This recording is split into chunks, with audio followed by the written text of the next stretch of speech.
Good morning বন্ধুরা, the Bong মিষ্টি express চ্যানেলের নিউ আরেকটি ডেলি ব্লগে আপনাদের সকলকে অনেক অনেক স্বাগত। তো আমি অনুশ্রী চলে এসেছি আজ আবার একটি নতুন ভিডিও নিয়ে। তো ভিডিওটা হচ্ছে আমাদের বাড়ির নবান্নর দিন। তো সকাল থেকে কী কী করছি সব কিছু তো শেয়ার করা সম্ভব না। মোটামুটি নবান্ন যে সমস্ত আইটেমগুলো হয়েছিল সেইগুলো বা টুকিটাকি আদার্স অন্যান্য ভিডিও আমি তোমাদের সঙ্গে শেয়ার করছি। তো চলুন আজকের মতো ভিডিওটা শুরু করা যাক।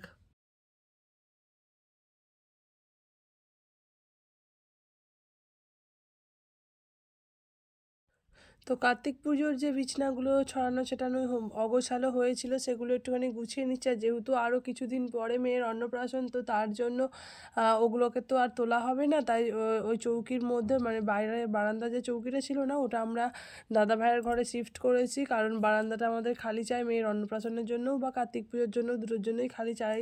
তো সেই জন্য ওটাকে খালি করা হয়েছে আর চৌকিটাকে ঘরে ভরা হয়েছে। আর সঙ্গে ওই চৌকির ওপরেই সমস্ত জামা মানে বালিশ বিছনা যেগুলো গায়ে দেওয়ার কাঁথা লেপ তারপরে কম্বল সমস্ত কিছু ওর মধ্যে ওখানে রেখে তারপরে চাদর চাপা দিয়ে দিয়েছি যাতে না ধুলো পড়ে, কারণ কিছুদিন পরেই তো অন্নপ্রাশন, তখন তো আবার সমস্ত কিছু লাগবে, তার জন্যই এখন আর ভরা হয়নি।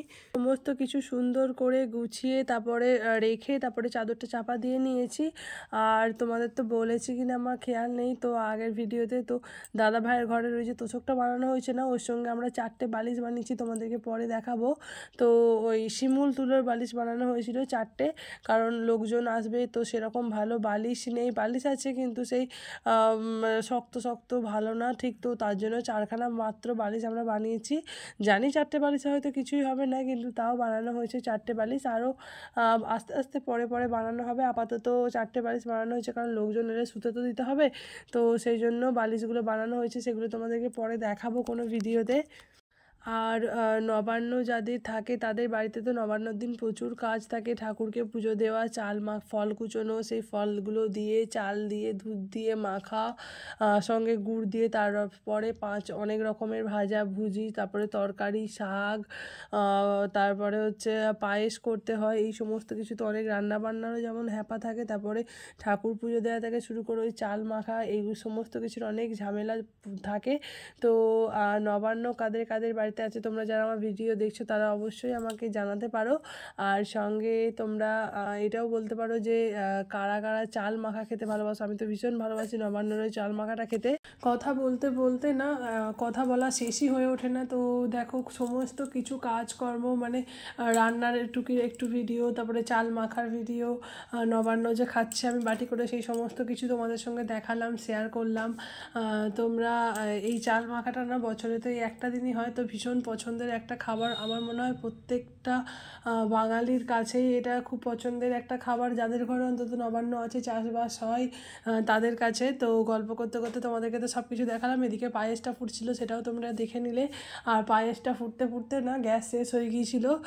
গ্যাস শেষ হয়ে যাওয়ার পরে নিয়ে আমার শ্বশুরমশাই ছিলেন আজকে বাড়িতে, তো উনি আবার গ্যাসটা লাগিয়ে দিলেন। তো আমি তো পারি না, তো আজকে দেখে নিয়েছি, শিখে নিয়েছি।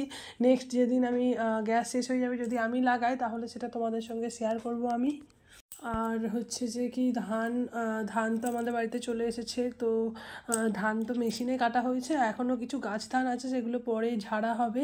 তো মেশিনে কাটা ধানগুলো সেদিনকে তো তোমাদের দেখালাম যে নিচে শুকোচ্ছিল। তো আজকে কিন্তু ছাদে, দুটো ছাদেই মানে ওপরের আমাদের বড় ছাদে, তারপর নিচের ওই যে গোডাউনের যে ছোটো ছাদটা আছে ওখানে, তার সঙ্গে খামারে, বাড়ির সামনে, বাড়ির উঠানে, সমস্ত জায়গায় শুধু ধান মানে আর কি তাড়াতাড়ি করে শুকিয়ে নেওয়া হচ্ছে। যেহেতু মেয়ের অন্নপ্রাশন তাই সমস্ত কাজই তো তাড়াতাড়ি করে করতে হচ্ছে। তো তার জন্য ধানটা তাড়াতাড়ি করে শুকিয়ে নেওয়া হচ্ছে। শুকিয়ে নেওয়া হয়ে গেলে অনেকটা বস্তায় ভরা হয়ে গেলে না অনেকটা শান্তি, অনেকটা কাজ এগিয়ে থাকবে। আর যে নাইটিটা আমি এখন পরে আছি না, এটা আমার মা আমাকে কার্তিক পুজোতে বললাম দুটো নাইটি দিয়েছে, তার মধ্যে হচ্ছে এটা একটা ছিল। আজকে নবান্নতে রান্নার মধ্যে ছিল ভাত, তার সঙ্গে একটু আলু মাখা, পটল ভাজা ছিল, বড়ি ভাজা ছিল, বেগুন ভাজা ছিল, তারপরে ছিল হচ্ছে এদিকে এটা কি ছিল, হ্যাঁ ছিল মাছের ঝাল, তারপরে ফুলকপি আলুর তরকারি করা হয়েছিল। আর শাকটা তো মাস্ট, ওটা করতেই হয়। তার সঙ্গে ছিল কলাইয়ের ডাল, এটাও করতে হয় আমাদের বাড়িতে। তো আজকের মতো ভিডিও এখানেই রাখছি, দেখা হবে নেক্সট ব্লগে, টাটা।